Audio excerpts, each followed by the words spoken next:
Sejam bem-vindos à edição número 267 do Posto Emissor.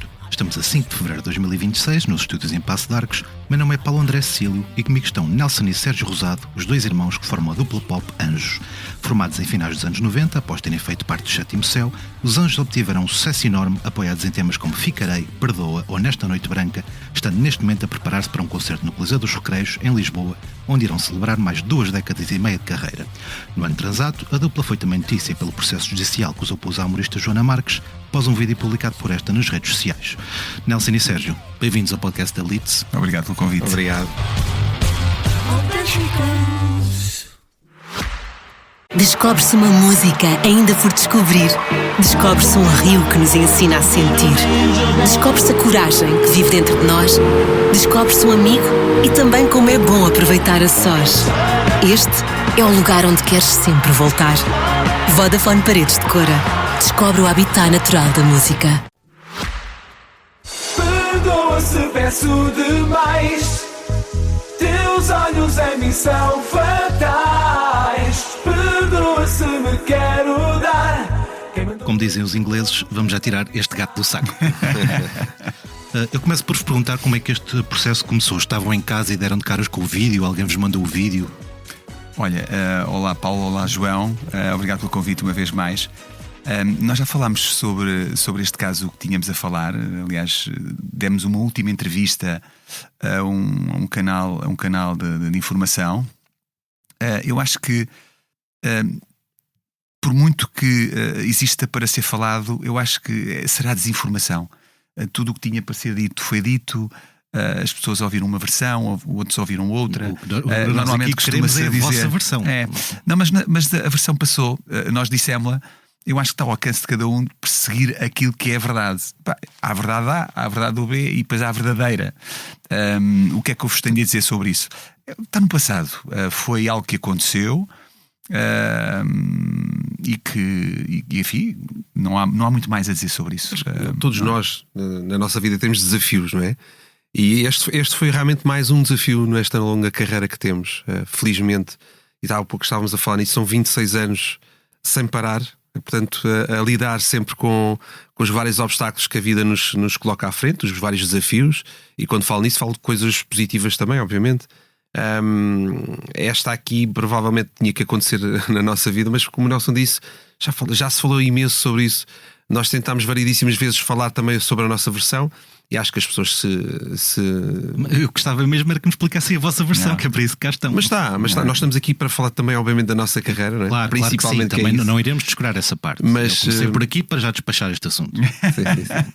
Não, tu foste claro, disseste logo que vamos tirar o lugar. Sim, mas não há muito mais a dizer sobre isso. É um assunto que foi resolvido em tribunal e enfim, quem quiser descobrir efetivamente, aliás, eu julgo até que o texto da sentença foi partilhado por alguns órgãos de comunicação social, não tanto como foi todo o processo, mas basta procurarem e lerem o que é que lá está. Até porque, sejamos sinceros, as pessoas não querem saber.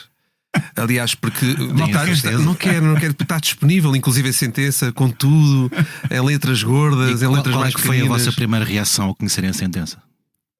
Nós estávamos preparados para as duas versões, na realidade.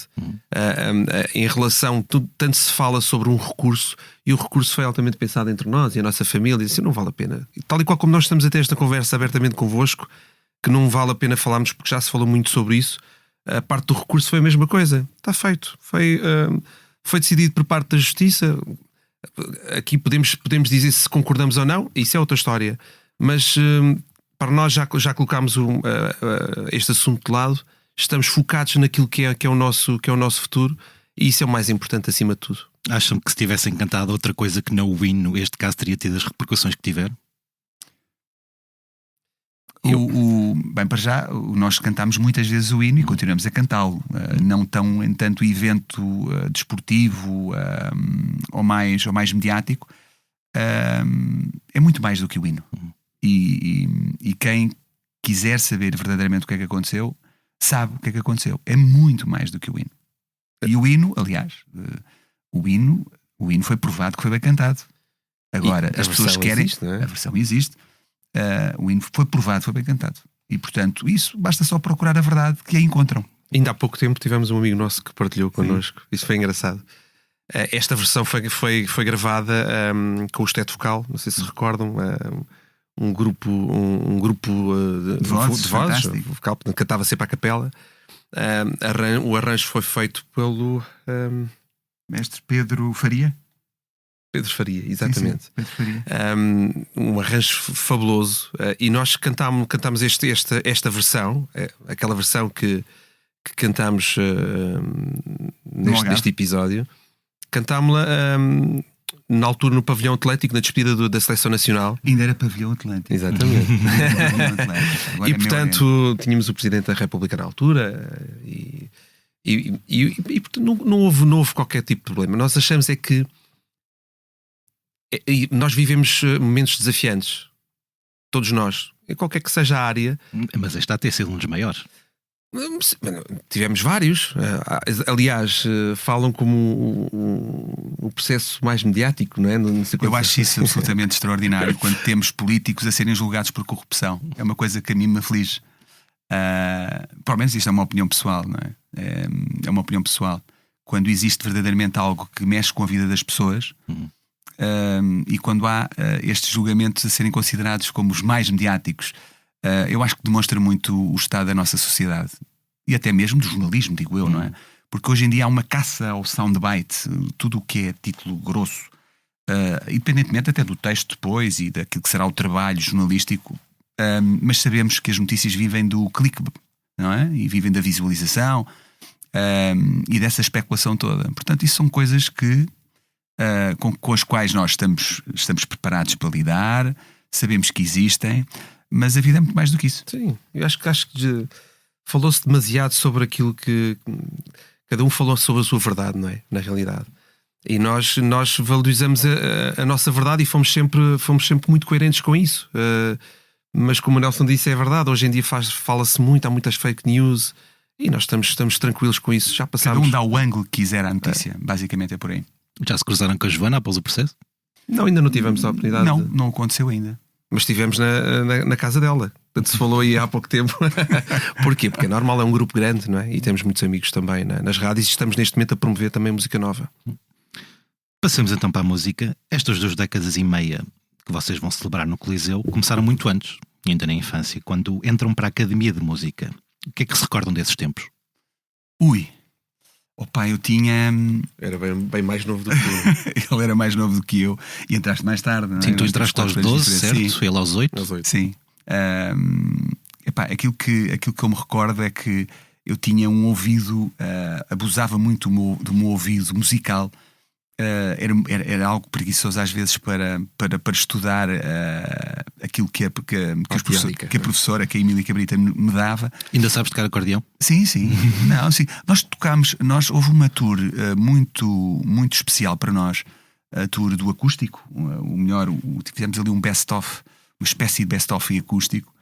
Que era só para ser um ano, não é? E depois acabou por durar 2 anos e fizemos depois o encerramento dessa tour acústica no grande auditório do Centro Cultural de Belém, que há uns anos atrás, em que eu tocava, portanto, ou seja, enquadrava-se bem. Até porque eu fico muito feliz por ver que o acordeão, neste momento, o acordeão de botões, entenda-se, porque depois as pessoas confundem as concertinas e os pandeons e o acordeão de teclas com o acordeão de botões, que é diferente. Mas de facto fiquei muito feliz quando a malta estávamos nos ensaios. Nelson, eu acho que enquadrava bem aqui o acordeão, porque é que não assumes? Claro que sim, com todo o gosto. Agora, num registro pop mais elétrico, não é? Nestes concertos grandes que se fazem, quer dizer, tipo, quando tu tens uma... Se bem que nós vemos agora estes novos projetos que nos chegam do Alentejo, projetos muito bonitos e bons, com muita qualidade, alguns deles, não é? E tu tens pessoal com... Algum que tenha ficado mesmo, caído mesmo no gosto? A questão, por exemplo, tens vários. Os vizinhos têm um miúdo que foi campeão, inclusive, de acordeão. Sim, sabia isso. Débora. Depois tens os Bandidos do Canto, também são muito engraçados. Tens uma série de malta muito boa, que canta bem, que fazem aquilo que gostam. Porque a música no final do dia é exatamente isso. É fazer-se aquilo que se gosta e sermos transparentes e sinceros naquilo que fazemos. E eu tenho sentido essa sinceridade que agora, lá está, neste momento, é aquilo que as pessoas estão a ouvir. E a música e a vida é feita destes ciclos, não é? Ainda te lembras da primeira coisa que aprendeste a tocar? Epá, não me recordo. Eu era de facto muito novo, pá, mas não me recordo. Sei que abusava, eu há pouco não concluí, abusava muito da questão do ouvido, porque às vezes eu pedia à professora, professora, não entendi aqui esta parte, a partir aqui do compasso, do compasso número, que desta parte, número 3, por favor, pode fazer para eu perceber se. E ela fazia e eu memorizava. Até que há uma altura, este episódio é lindíssimo, há uma altura em que a Mila, a professora, manda-me tocar aquilo. Olha, nossa, vem lá aqui desta parte. E ela percebeu que eu estava a tocar aquilo de ouvido. Foi um grande raspanete e foi merecido. Pá. Porquê? Foi Sabes merecido, tocar aquilo pá. de ouvido? Eu sei, pá, mas tu tinhas que seguir, era a pauta, porque o grande objetivo era tu também estares ali a aprender a ler. Mas há uma razão, nós temos uma academia de música já vai fazer 14 anos, né, na Margem Sul. E é interessante ver que esta nova geração, a malta quer muito, quer tudo, quer o mundo todo. E percebe logo assim, pá, mas eu posso tocar qualquer coisa, quero tocar tudo. Mas eu não preciso destas aulas teóricas. E nós temos um professor que vai rodando, e há um dia específico, nós oferecemos as aulas teóricas aos alunos. Solfejo, teoria musical. Que é para de alguma forma também não desmotivarem. E havia um aluno, isto é muito interessante, e um excelente executante, guitarrista. Epá, eu tenho um amigo meu que o gajo toca tudo o que lhe vai à cabeça, porque vai à internet e tem tutoriais e pá, é dar a entender, eu não preciso estar aqui. E disse, pá, tens toda a liberdade do mundo para o fazer. Mas imagina, vamos falar um bocadinho mais à frente. Tens o teu trabalho com horário normal e chega aos fins de semana, reúnes-te com os amigos e tens a tua banda de garagem e vais aos bares tocar, pá, não tens tempo de ensaiar durante a semana, pá, e tens uma partitura à frente que te mete e tu consegues ler aquilo no momento, vai-te ajudar. Ele ficou a pensar. Ele ficou assim, Ficou a pensar. e se tens uma dúvida no tutorial, pá, vais perguntar a quem? Aqui tens o professor. Pode sempre deixar um comentário no vídeo, não é? Pode sempre, levar um bocadinho mais. Mas, Agora, hoje em dia. mas essa questão é interessante, até porque isto também é uma opinião pessoal. Não temos que. Aliás, dos grandes executantes a nível de música que nós conhecemos, e são internacionais, malta que nem sabia uma nota de música. B.B. King, que segundo se consta, quer dizer, eu não conheci o B.B. King pessoalmente, não tive essa felicidade e essa honra. Mas tipo, grandes executantes que tocam com a alma, e às vezes essa sinceridade também passa, e é muito mais do que lá está, do que a parte teórica e a formação, que é um bocado chata, não é? Convém realçar. Voltando à infância, não houve espaço para aquelas turras típicas entre irmãos? Houve algum momento em que se tenham chateado a sério um com o outro? E pelo roubou-me o meu brinquedo. Isso é normal. A mãe sofria muito. A mãe trabalhava em casa na altura, fazia aquelas peças de malha e costura, e cuidava dos dois filhos, não é? E, ou seja, havia alturas ali em que era só a mãe a lidar com as nossas personalidades. Eu, como irmão mais novo, pá, tirava partido também de ser irmão mais novo. Ou seja, o Nelson a maioria das vezes eu pagava com as culpas todas. Com as culpas todas, mas acho que é mas normal. faz parte, não é? Acho que faz parte. Agora, acima de tudo, no nosso trabalho, isto é interessante perceber que as pessoas lá perguntam muito isso, mas pá, vocês não se chateiam, não é? Quer dizer, são irmãos.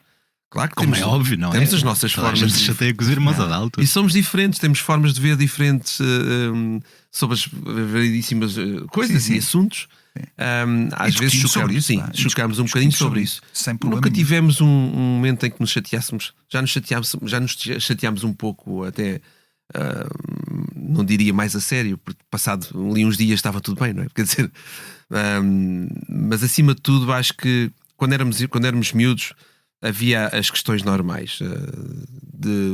Eu sei, agora isto é engraçado. Tu chateavas-te quando eu ia tocar naquelas formações de Playmobil que tu tinhas. Pois, eu era fã de Playmobil.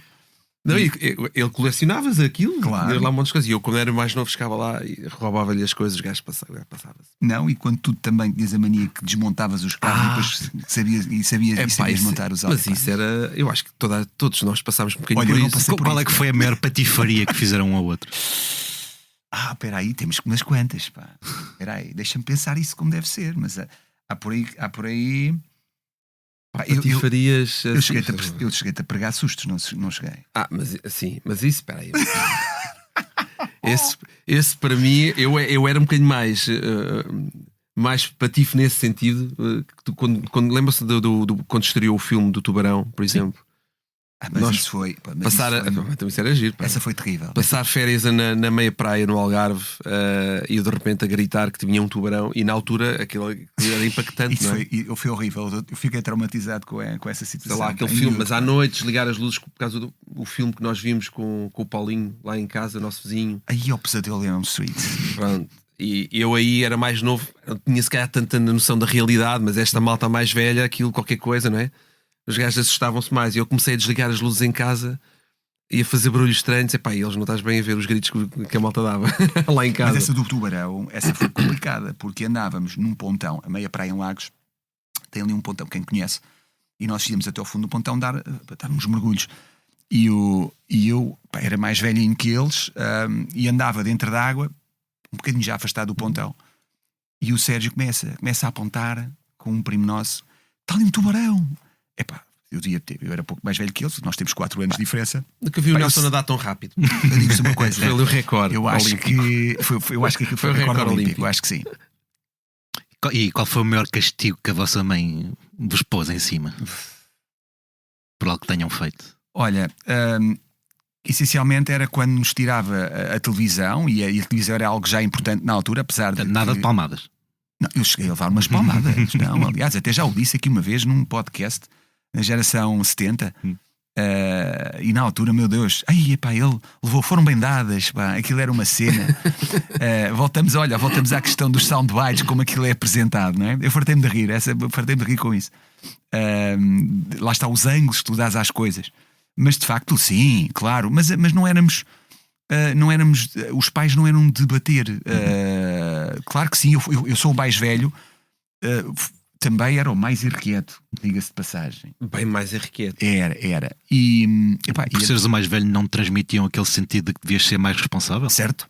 Olha, é um bom ângulo, não é? Portanto, e talvez por aí tivesse ali nos primeiros tempos levado umas boas palmadas, porque as mereci, porque vamos ser sinceros, não é? Portanto, agora, aos dias de hoje, faz sentido? Eu acho que cada caso é um caso, se bem que sou contra a violência de qualquer forma ou espécie, não é? Portanto, isso é que fica absolutamente claro. Não sou neutro. Eu sou contra. Eu defendo a tão aclamada psicologia infantil que tanto se fala, que tem que se falar com as crianças, explicar. Acho que é super importante. E nós já fazemos parte de uma geração que privilegia um pouco também esse ângulo, como estamos a falar. Nós em casa sempre o fizemos, falámos abertamente de tudo, mesmo deles, na altura que pensamos que eles não entendem, vamos habituando. Mas há momentos que acho que só os pais é que conseguem passar.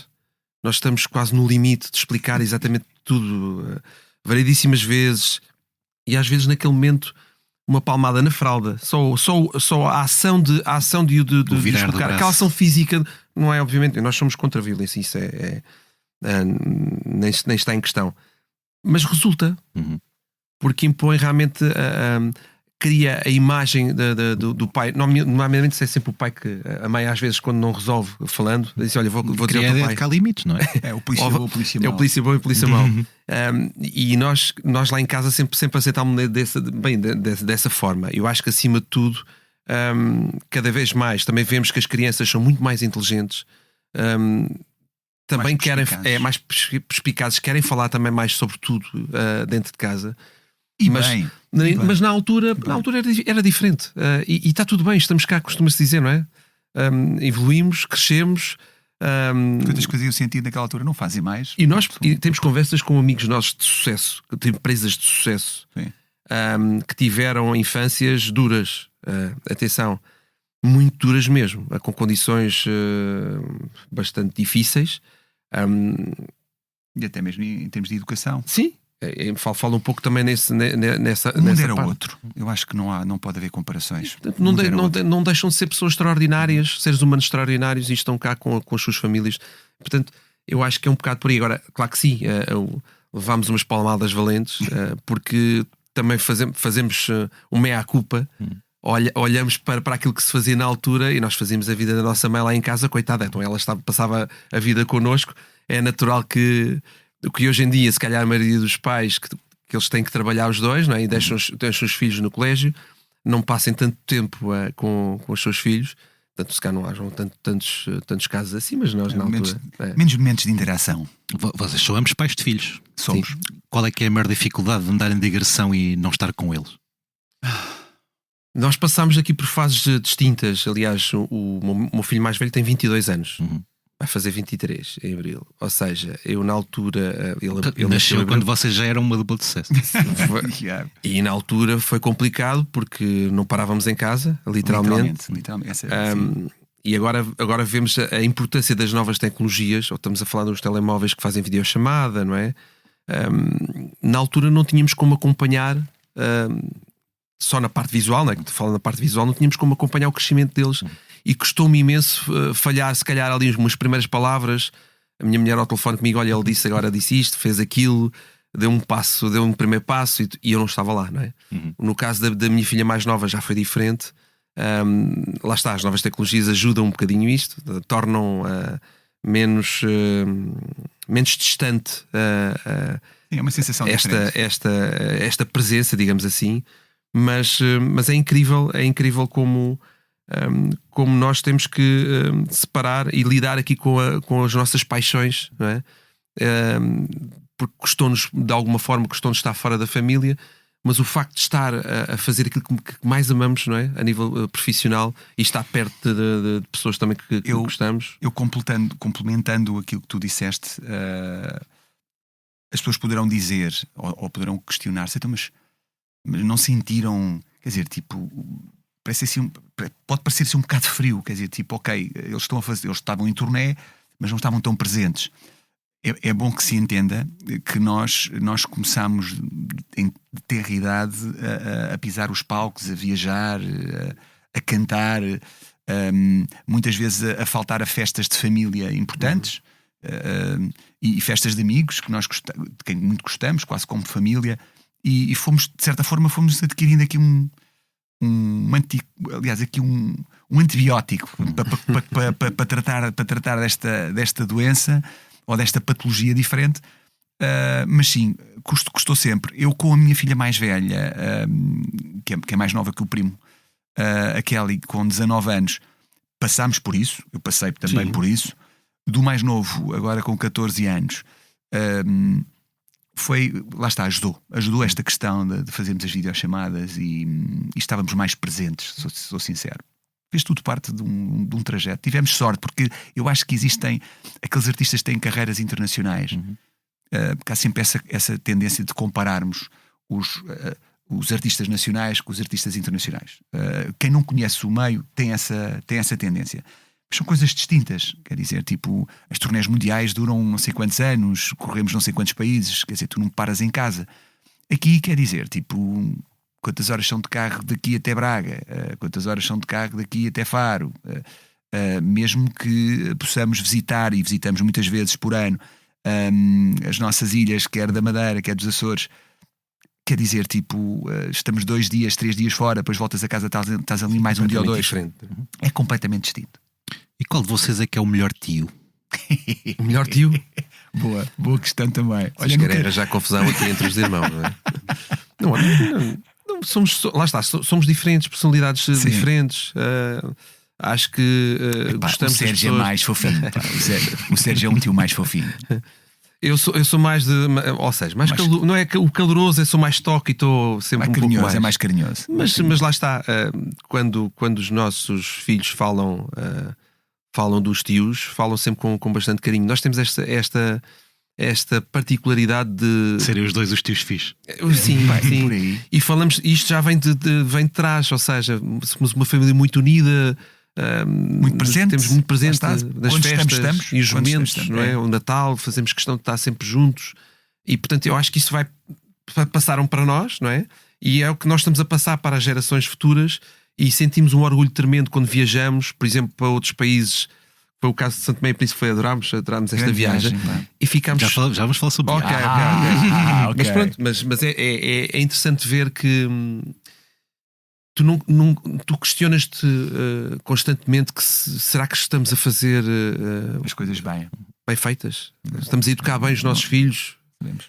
E portanto às vezes tens momentos em que tu pensas que sim, outros que deixa-te dúvidas, mas faz tudo parte. Mas acho que num bolo geral e aqui na balança, acho que estamos muito contentes e isso podemos agradecer obviamente à nossa família, não é?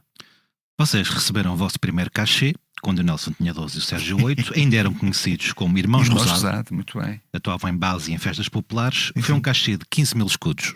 Certo. O que é que fizeram com ele? 15 contos. Ui, olha, nós vivíamos com os pais, não Ainda é? está lá no banco, não? Não. Olha, para terem uma noção, eu lembro que o amplificador custava 500 contos. 500 mil escudos. Era 500 mil escudos, não é? Pois, eu tenho que fazer contas, mas 500 mil escudos eram 2.500 euros. Portanto, 500 contos na altura. Mais o acordeão que eu tinha era um acordeão eletrónico, portanto, ou seja, reproduzia vários tipos de instrumentos, mas a tocar em acordeão. E tinhas aquela coluna a válvulas. Tínhamos vários equipamentos que custaram uma pequena fortuna na altura, e os nossos pais tiveram, enfim, eles sempre nos proporcionaram tudo aquilo que nós gostávamos e desejávamos, com os pés assentes na terra. Mas eu lembro, mas não vimos de famílias muito abastadas, e portanto eu lembro que os pais venderam inclusivamente um terreno que tinham para investirem neste equipamento que nós precisávamos.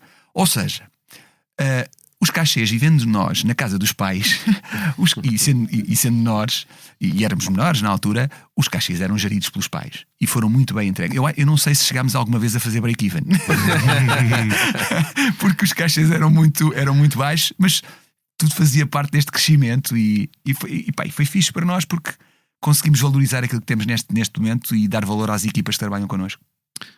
Falando então das viagens, já cumpriste o teu sonho de ir à Argentina, atravessar os Estados Unidos e conhecer a Nova Zelândia? Olha, ainda não consegui. Nenhum? Não. Estados Unidos... Falha grave. Olha, gravíssimo. não tenho perdão.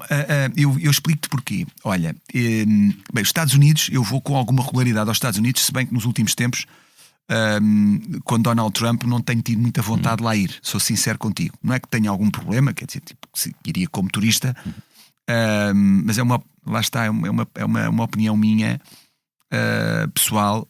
Tenho lá família, não é? Os meus cunhados vivem lá e temos regularmente informação, lá está, de várias fontes, e depois tu cruzas aqui um pouco a informação que tens. E eu não me apetece neste momento visitar os Estados Unidos. Hei de visitar, se Deus quiser, quando for oportuno. Mas lá está. Mas das muitas vezes que eu aos Estados Unidos, é sempre aquela história, andas a visitar a família. Desde Boston até cá em baixo a Nova York, portanto a Nova Inglaterra, e passando ali pelos estados, neste caso, do Massachusetts, do Rhode Island, de Connecticut e Nova York, portanto estes estados eu não tenho a família. Se bem que fui... tu não foste comigo nesta não foste comigo. Estive em Las Vegas, a Miami foste comigo, mais um grupo de amigos, que foi uma viagem muito divertida. Las Vegas estiveste com o teu padrinho de casamento. Com o meu padrinho de casamento, foi uma viagem também divertidíssima. Mas nós fomos de não. avião, ou seja, e eu tenho isso prometido à Sílvia e aos miúdos, de alugarmos uma autocaravana e fazermos essa travessia. Um clássico, não é? Argentina, optámos por outro destino. Bolas. E gostava de ir à Argentina. Tenho aquela paixão de conhecer o povo argentino lá. Tenho uma boa opinião e quero ver se a confirmo, não é? Quero ver se a confirmo no terreno. Quanto ao resto, já fiz coisas extraordinárias que vou guardar neste meu livro de memórias. A mais extraordinária?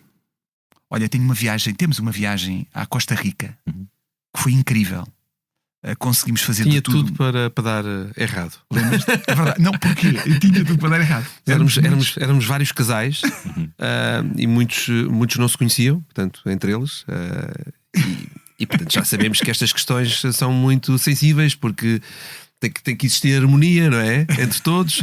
Ou seja, vamos para aqui, vamos para aqui. Há uns que podem não concordar e depois pode ser alguma confusão. Foi inesquecível, foi incrível. Um apontava para a esquerda e ia tudo para a esquerda, outro para a direita. Não havia qualquer stress nenhum.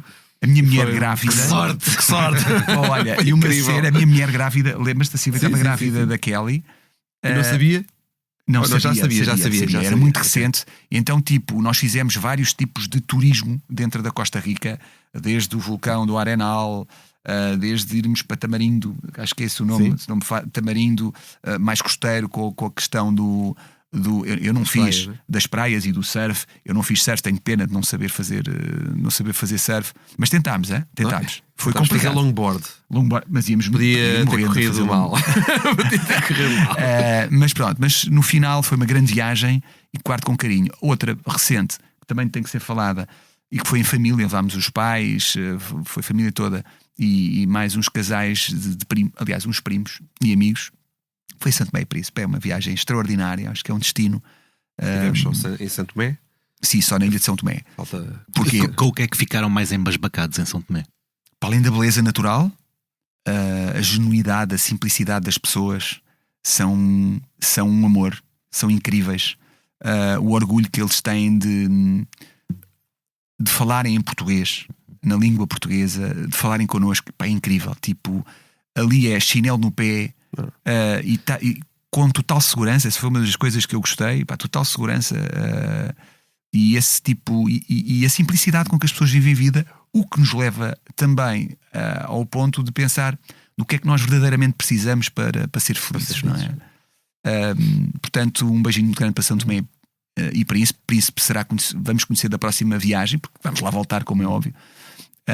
E é incrível, os irmãos, os Calema, o António e o Fradique, bem nos tinham dito que aquilo era nos íamos apaixonar.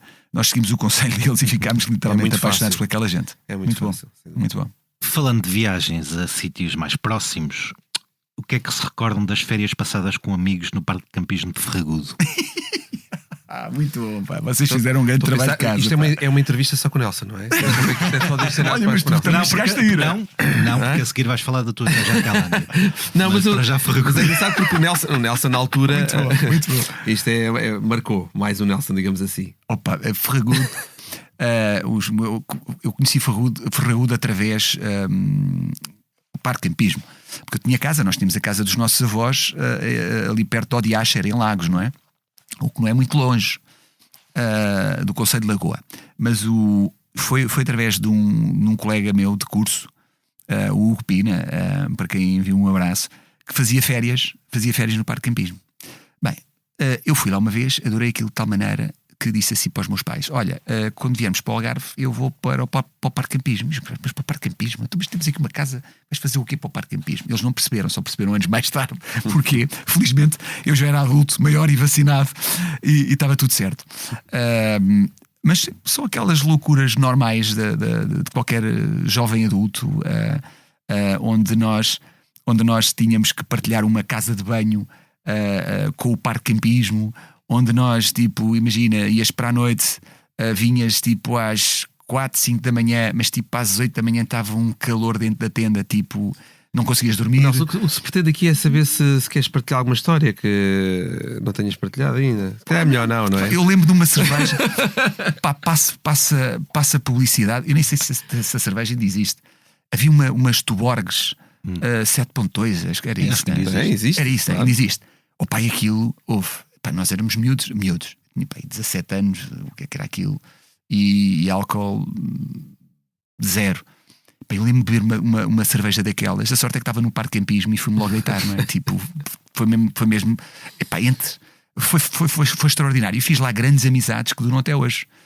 O Diogo Santos, o Luís Ramos, tanta gente, não é, Sérgio? Foi incrível. Eu fui lá uma vez, fui lá ter convosco. Eu fiz-lhe um curso de formação. E foi lá com o nosso amigo Luís Ramos que eu toquei a primeira vez aquela música que eu fiz para a Andreia. E o Noite Sem Fim. Noite Sem Fim, foi engraçado. Eu percebi assim, pá, eu recordo, tu estavas lá na tenda a tocar a música, pá. E de repente a música que pertenceu no vosso, fez parte do vosso primeiro disco. Sim, ficará. É giro, são memórias engraçadas. Quanto à tua viagem à Tailândia em 2008? Pronto, a nossa viagem, nós fomos os dois com as nossas respectivas esposas. Mas tu tinhas ido antes, se calhar é isso que o Paulo... Não, Tailândia não. Estás a falar das Maldivas? Tailândia. Não, Tailândia mesmo. Foi uma das viagens que tu salientaste. Pronto, fomos, mas foi uma viagem extraordinária. Ficámos 3 noites em Bangkok. Foi que nos aconselharam. Só Bangkok? Não. Isso é Bangkok, 3 noites em três Bangkok. E depois fomos passar o resto para as Ilhas Pipi, lá no resort. Mas aquelas 3 noites em Bangkok foram inesquecíveis. Para mim, eu não sou o grande amante, nem eu nem a Andréia, a minha mulher. Não somos grandes amantes de picante. Portanto. Eu gosto. E aquilo ali é quase impossível não comer coisas sem picante. É impossível, não é? E é interessante, nós agarrávamos nos menus e só olhávamos para as malaguetas, o nível de malaguetas que aquilo tinha. E andávamos lá a ver se escolhíamos um que não tinha malaguetas e havia sempre uma malagueta. E nós perguntávamos: is it spicy? E do outro lado: não spicy. Ok. Foi a tua primeira viagem a um país asiático? Não, aliás, as Maldivas. Certo. Não quer dizer que seja a experiência de um país asiático. Mas imagino na Mas Tailândia foi. tenha existido um mero choque cultural, ou não? Sim. Digamos que sim. Epá, nós passámos lá naquela rua, a rua do Ping Pong Show. Para quem foi lá sabe que é uma rua Tu muito dizes, conhecida. só ao dizeres ping-pong show já É toda a ping-pong gente show. percebeu. E nós estávamos, o nosso hotel ficava no cimo dessa rua, das ruas principais, ali com mais animação. E eu recordo na altura as nossas mulheres não. Quer dizer, Moncião Hotel. não foi? Agora lembrei-me do nome do hotel. e nós vamos entrar, vamos aqui beber um copo, qual é o problema? Então, estamos aqui, temos que usufruir aqui da parte cultural também do país, isto também é a cultura. Elas não quiseram, mas depois mais tarde arrependeram-se assim, podíamos ter experimentado isso. Mas olha, adorámos visitar o história mercado do flutuante. picante, Não, esse já lá vou. O mercado flutuante foi extraordinário. Foi incrível. O Palácio Real, o templo Do Buda deitado. Foi incrível. Aquele parque de elefantes que ainda fizemos uma viagem, até foi giro. Olha, partilhar algo que é muito próprio. Eu acho que nunca tivemos a oportunidade de partilhar isto. Religiões à parte, acho que todos nós temos que ter fé. Cada um tem a nossa fé, a sua fé. Até aqueles que têm fé em nada. Portanto, Pois, exatamente. Mas acima de tudo, acho que isto tudo se gera por energias. E eu, quando visito Fátima, por exemplo, deve ser pelo respeito que as pessoas têm ao templo, sente-se ali algo diferente. Energia. Foi o mesmo que eu senti quando visitámos o templo do Buda deitado. Mas tu sabes que muito se fala sobre energias e as pessoas hoje em dia têm era o energia, respeito, não é? energia. Há de facto lugares que, aliás, tal energia telúrica. Sim, da terra.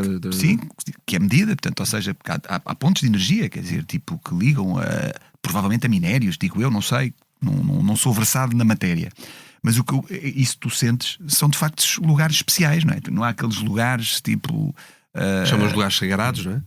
Aqueles lugares especiais que têm tanta energia que uma pessoa até com o carro numa subida mete aquilo em ponto morto e o carro sobe devagarinho. Lá está. Isso é Sintra. Né? Olha, e tens em Santiago do Cacém, há lá uma parte. E Braga não tem? Acho que Braga. sim, Braga também tem. Ou seja, lá está. isso nós fomos ver. Lá está, antigamente, se calhar as pessoas com menos informação e acesso a menos tecnologias e a ciência não era tão avançada na altura, dizia-se isto é um milagre, não é? Isto aqui, o que é que se passa aqui? Mas tínhamos que fazer um podcast diferente sobre isso. Sobre estas Sim, energias. mas podemos continuar a falar de lugares especiais e eu vou perguntar se o Alentejo é um deles. Sem dúvida. É a terra natal da nossa mãe, da nossa família materna, e temos com o Alentejo uma relação não só Para além umbilical. das ligações familiares, o que é que torna o Alentejo especial? O que é que mais destacam na região? A terra, os cheiros, as pessoas, o tempo. Parece que o tempo lá demora mais tempo a passar, passa a redundância. E essa calmaria, como se diz lá embaixo no Alentejo, essa calma, essa tranquilidade, permite-nos viver, permite-nos refletir mais sobre o que fazemos e somos. E talvez por isso eu falo por mim. O Sérgio não sei que opinião terá, até porque nunca falámos disso de forma individual. É uma excelente questão. Eu sinto que vim dali, que é engraçado. E apesar de ter nascido em Lisboa, mas sinto que um bocado de mim é do Alentejo. E tenho o privilégio e a honra de me terem recebido de alma e coração também no Alto Alentejo. A nossa mãe é do Baixo Alentejo, é do Concelho de Aljustrel, Rio de Moinhos. E eu aqui há cerca de 17 anos, era a minha filha mais velha, pequenina, tive a sorte e a oportunidade de adquirir um espaço meu, nosso, aliás, meu, é nosso, porque eu digo nosso porque o partilho com os meus amigos e com o resto da família, e de facto aquilo é mesmo do outro mundo. E daí até poder, há muita gente até pensa, pá, eles são alentejanos. É um orgulho. Para mim é uma enorme honra dizer que eu não sou, por acaso, infelizmente não sou, nasci em Lisboa, também tenho muito orgulho de ter nascido em Lisboa, mas tipo, nós confundimos com o Alentejo e o Alentejo confunde-se connosco, e é uma honra, é um orgulho imenso, porque é uma região fabulosa. Em 96, os Anjos venceu o concurso Lugar aos Novos, da Renascença. Um ano depois vencem Casa dos Artistas da RTP. Foram boas alavancas para a vossa subsequente carreira? Foi aqui que perceberam que podiam fazer disto carreira? Lá está. A vida ensina-nos a que nós tenhamos estas experiências para poder, de alguma forma, evoluir, não é? Evoluirmos enquanto homens, enquanto profissionais. Na altura foi essencial. Era entre aspas, era o autocarro que ia passar e nós tínhamos que entrar, senão perdíamos a carruagem, não é? Aquela participação na rádio Paju. Não, era a etiqueta, exatamente, mas foi Voz de Lisboa. Foi que conhecemos o Aurélio, não foi? Sim, o Aurélio Carlos Moreira. Uma sonoridade da nossa rádio. Foi a nossa primeira experiência, digamos assim, num concurso artístico. Aquilo foi muito interessante porque haviam várias duplas que chegavam à final e venciam e tinham a oportunidade de gravar um disco, era o prémio. Nós gravámos uma cassete. Era uma cassete com vários temas que não eram nossos, e foi uma experiência extraordinária. Depois o programa da RTP, a Casa de Artistas, foi realmente ali foi um grande arranque, né? E há uma história, a tal alavanca que falavas. Há uma história interessante, se calhar a maioria das pessoas não conhece. O facto de termos vencido o programa Casa de Artistas, não foi aí que foi realmente o facto de termos iniciado logo a nossa carreira profissional por termos vencido o programa. Antes da final, quando vences a meia-final, assinas o contrato. Exatamente. Vencemos a meia-final e assinamos um contrato com o Sétimo Céu na altura. Portanto, independentemente se tivéssemos vencido a final ou o programa ou não, já íamos ter a oportunidade de participar no projeto Sétimo Céu, que eu penso que esse foi realmente com o Poligrama, agora universal. Foi uma experiência determinante para percebermos o que não devíamos fazer ou que não, naquela altura não devíamos fazer no mundo profissional. Porque eu digo isto, obviamente com alguma leveza, porque nós éramos estreantes neste meio mais profissional na música, e deparámos com situações que percebemos que se calhar tínhamos que o fazer de uma forma diferente. Na altura andávamos, para vocês terem noção, andávamos na estrada sozinhos, eu, o Nelson, o Pedro e o Telmo. E percebíamos que muitas das vezes precisávamos de uma estrutura maior. E isso foi determinante para que hoje tenhamos também esse respeito e uma atenção redobrada sobre os aspectos mais técnicos a nível de produção. E as equipas. Agora, vencer o Caso de Artistas e vencer um programa em que nós cantámos sempre em inglês e fizemos a nossa carreira sempre em português, na nossa língua materna. E isto é muito interessante. Já nos fizeram essa pergunta: como é que vocês fazem a vossa carreira assente sempre na língua materna, em português? Em que tivemos vários artistas, não vale a pena falar em nomes, mas que na altura cantavam e tinham sucesso em cantar em inglês, e olhavam para nós e pá, deixa-me-vos dar os parabéns, vocês arriscam cantar em português numa altura que na altura não era muito cool cantar em português, porque é difícil escrever em português. Soam muito melhor em inglês e noutras línguas, provavelmente, mas em inglês, especialmente até em inglês. O português com sotaque brasileiro até soa outra coisa, não é? É mais melodioso. É diferente. E é muito interessante perceber que o facto de cantar, isto mostra o nosso lado versátil, digamos assim, porque nós, ao longo destes 26 anos, tivemos a oportunidade de cantar em outras línguas, de cantar em outros estilos musicais, as nossas músicas noutras versões, outros temas noutras versões também, com orquestras. Epá, Orquestra, ao vivo, à capela. Isso enriquece-nos muito a nível profissional, como músicos é extraordinário. E mostra também que a música pode ser, toda ela pode gerar aqui sensações e emoções através de outros estilos. E o Nelson há pouco estava a falar das viagens. A música tem essa capacidade, não é? Nos fazer viajar no tempo. Independentemente se eu gosto ou não daquele estilo, eu posso não gostar daquele estilo, mas se eu ouvir uma música, como é que se costuma dizer? Não negues, sabe? Uma ciência que a partida desconheces. Isso acontece muito, pá. É raro, mas acontece muito.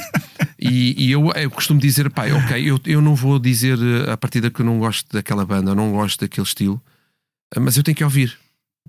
Porque a música tem essa capacidade, e eu já tive muitas vezes a dizer, pá, não me identifico com aquele artista, não me identifico com aquele estilo musical, mas de repente eu ouço aquele tema daquele artista e digo assim, pá, isto realmente está muito bom. E quando os vais ouvir ao vivo? Também já tivemos grandes surpresas ao vivo. Aí é outra história. Diz nomes, diz exemplos. Eu não quero, mas vou falar em causa. Vou falar em causa própria. Nós temos amigos nossos que são roqueiros. E nós gostamos muito disso. Mais alternativos. Sim, também já vamos falar sobre isso. Gostamos muito disso. E há malta que nos acompanham na estrada, mas que dizem, pá, eu ao ouvir os vossos discos não consigo. Pá, não sou consumidor, não sou uma pessoa que ouço os vossos discos. Agora, eu adoro ver os vossos concertos. E as vossas músicas ao vivo têm outra energia, ganham outra cor. Porquê? Porque têm outros arranjos. Naturalmente a base é um pouco, a guitarra elétrica, uma parte mais orgânica, eles identificam-se mais com esse lado, e portanto lá está, quer dizer, isto é muito interessante olharmos para toda esta... A verdade é que vários músicos que acompanham artistas mais populares têm bandas de death metal é verdade. como que é um bocadinho o caso dos Anjos. Nós tivemos que educar o nosso baterista para não usar o pedal duplo em algumas músicas. E disse assim, Alex, pá, nós gostamos, mas se calhar aqui, pá, é too much. Ele consegue ter no música ou outra. É diferente. Estamos noutra fase, já dá para curtir de forma diferente. Em 99 arrancam então a vossa carreira enquanto Anjos, com o Ficarei. O que é que se recordam da gravação desse disco? Olha, recordo-me que foi difícil do ponto de vista da interpretação, porque era uma novidade para nós. E tivemos contacto com grandes profissionais, uma produção extraordinária. Na altura, Vasco Lima, o Edu Critinas, eram os produtores da moda na altura. Vasco Lima, o Edu Critinas, estou-me a lembrar do Calé, que era técnico dos Santos e Pecadores, que também trabalhou connosco nesse disco. E depois trabalhares com um naipe de músicos profissionais que foram ao estúdio gravar algumas coisas, nem tudo era programação, porque naquela altura já haviam algumas máquinas. Aliás, aquela altura do pop era de facto... Era mais difícil programar as coisas na altura, mas já havia. E nós tivemos-lo no primeiro disco. Recordo-me do desafio que foi com a Lúcia Meniz. Eu ia falar nisso. É uma curiosidade interessante no nosso disco. A Lúcia participou em 2 álbuns na elaboração dos coros, portanto a parte melódica eu adoro e comecei aliás ainda hoje a minha forma de harmonizar, quando estou a escrever as melodias para as vozes, lembro-me sempre da Lúcia, que a Lúcia tinha uma forma particular de fazer os arranjos vocais, e uma pessoa extraordinária com um talento incrível. E ficou marcado. Eu lembro perfeitamente. Ainda hoje porque na altura existia muitas vozes nos discos, fazia-se questão de ter isso bem presente. Hoje em dia, se calhar nem tanto. É como as introduções, né? As pessoas não querem ver uma introdução muito grande na música. Antigamente aquilo tinha para ali quase 1 minuto só da intro da música. Mas ia falar nessa questão da Lúcia Meniz, porque acho que é interessante. É uma pessoa muito querida do público português, e não só, não é? Lá com muita pena minha, gostava de continuar a ouvir cantar. Ela tem andado mais ligada e direcionada na representação. Eu acho que mesmo ela, psiquiatria. Fica aqui o rap. Ela, na altura, até mesmo se calhar ela tinha essa dúvida, porque se havia de fazer uma carreira musical, se havia de fazer a carreira. Ela é de facto muito boa a fazer as duas coisas. Mas sim, senti uma pressão imensa, recordo-me perfeitamente. E tanto que eu vou ser muito honesto, durante ali os primeiros anos após a formação da banda, a parte do estúdio não era uma coisa que eu gostasse de fazer. Era muito cerebral, era muito... Gosto de estar mais livre e os espetáculos ao vivo dão-nos essa liberdade. Mas sem o estúdio não podia haver espetáculo ao vivo. Ora, aí está, muito bem. Até isso hoje em dia também mudou e está mais simplificado e intimida menos aqueles... Nós... Quais é que são as maiores mudanças desde então até hoje? Hoje consegues produzir um disco que pode ser sucesso mundial no teu quarto, por exemplo, não é? Quer dizer, antigamente era impossível. Sim, a Billie Eilish fala sobre isso, não é? Sendo que há um ponto de interrogação enorme no meio daquilo tudo. Sim, mas ela acredito que sim, o grosso. Até nós tivemos uma experiência sobre o álbum Longe. Epá, que eu posso partilhar. Esse então foi. Essa é genial. Nós, um DJ brasileiro que estava cá a trabalhar com o pessoal do Revenge of the 90s. Exatamente. E realmente ele era muito bom a nível eletrónico. Só que eu queria fazer, eu e o Nelson queríamos ter aqui uma fusão entre o orgânico e o eletrónico que fosse interessante. Tirando o know-how e o talento dele na parte eletrónica, eu segurava a parte orgânica e tentávamos fazer aqui um casamento porreiro. E então fui ter com ele na altura vivia numa casa partilhada com uma série de amigos, não é? Da minha idade. Quer dizer, e era pessoal de faculdade, quer dizer, aquilo era um corrupeu, era bastante agitado, faço-me entender. E vou ter como primeiro dia. E ficamos na sala. Foi numa moradia. Ficamos assim na sala. Ele montou lá tipo o estaminé dele, né? Computador e tal, umas colunazinhas pequeninas de munição. E começámos ali a partir pedra, a compor e tal. E pensei assim: lindo. Para mim, isto é normal. Quando depois havemos de ir depois para estúdio captar melhor as coisas. E entretanto, apercebi-me que aquilo iria ficar por ali. E quando ele queria gravar as vozes, agora vamos gravar as vozes. Eu assim, mas vamos gravar as vozes aqui, pá, entra e sai de pessoal, pá, esse cara não é o melhor sítio. Ele assim, então vamos para o meu quarto. E assim foi. Ou seja, este álbum, o álbum Longe, foi todo ele gravado as vozes no quarto dele, que metemos uns colchões nas paredes e dizia, pá, isto é inacreditável. O gajo pensa que já passou por tudo, mas é muito interessante. Mas dar a entender que hoje em dia, se tu tiveres material decente e alguns microfones bons de captação, tu consegues fazer com os plugins que existem disponíveis, consegues fazer alguma coisa porreira. Houve uma situação que nós aí tivemos que dizer, pá, agora temos que ir a estúdio, que era a masterização, fazer um master. Ele queria fazer já um master no computador. Eu disse, pá, não, daqui... Aliás, até as misturas foram feitas em estúdio. Mas hoje em dia já é normal, o produtor já faz a mistura a pensar no master, ok? Já a mesma pessoa pode fazer isso. Antigamente nós chegámos a ir ao Metropolis Studios em Londres. Era outra coisa, não é? Ou seja, já fazíamos a mistura e privilegiávamos no facto de ser uma pessoa fazer a mistura e a outra pessoa fazer o master no final, o mastering do álbum, porque eram outros ouvidos, é outra abordagem, é outra pessoa, se calhar leva ali não sei quantas horas a fazer uma mistura, já tem os ouvidos saturados, está tudo certo. A malta agora, com os plugins e não sei o que mais, aquilo é tão rápido que já pensam já como é que vai ser o produto final. Mas esta parte foi interessante, perceber que qualquer pessoa hoje em dia pode fazer algo decente, já não falando e abordando um tema muito polémico, bastante atual, que não é um monstro, não pode ser visto como um monstro, não é? Ou um bicho mau. Como uma ferramenta? Tem que ser visto. Tem que ser visto como parceiro. Porque se nós negarmos constantemente o acesso a essa ferramenta, nós vamos ser completamente ultrapassados num curto espaço de tempo. Acho que nós temos que perceber que aquilo é uma ferramenta. Já utilizaram na vossa música? Já utilizámos para ter ideias sobre certos instrumentos, sim, sem dúvida, mas depois percebemos que aquilo tem falhas. Nem me refiro propriamente a simuladores de linguagem, mesmo professores da área de inteligência artificial. É inacreditável. O tempo que tu poupas. Melhor com um sintetizador? Eu acho que acaba por ser diferente, porque imagina, depois mesmo que faças o download daquele Steam ou do tal plugin que tal falam, tu vais ter que adaptar e vais ter que o recriar com o que tens. E está tudo. É fantástico neste âmbito. O que é que acontece aqui? Poupas tempo. E a partir dessa malta diz assim, pá, nós não podemos olhar para aquilo tal e qual como o ChatGPT na escrita. A malta olha para aquilo e pá, de repente já não faz nada sem recorrer ao ChatGPT. É um erro. Nós temos que ter as nossas ideias, temos que continuar. É tal como estarmos a escrever letras ou livros no iPad, não é? Sim. Há malta que diz assim, pá, aquilo é porreiro, mas eu tenho que escrever com papel e caneta, porque não posso perder o hábito da escrita, não é? Porque muitas vezes tu começas ao computador, perdes o hábito de escrever. É igual. Portanto, as pessoas que escrevem neste momento, que lançam livros, escrevem os seus rascunhos em papel, mas depois passam-nos para o computador. Ou seja, eles não estão a negar aquela ciência, não é? Não estou a negar a ciência. Não estou a negar a ciência. A inteligência artificial, eu acho que é uma excelente ferramenta de apoio.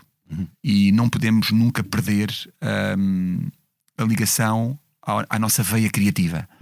Porque se o fizermos, estaremos a condenar aquilo que é o processo criativo. E isso não é Estaremos para nós. a condenar Não é? aquilo que é ser humano, não é? E temos que continuar a ser humanos. Pelo menos é isso que nós defendemos. Eu acho que ela vem para ficar, mas há coisas que não vão conseguir. Quando se fala das emoções, não é?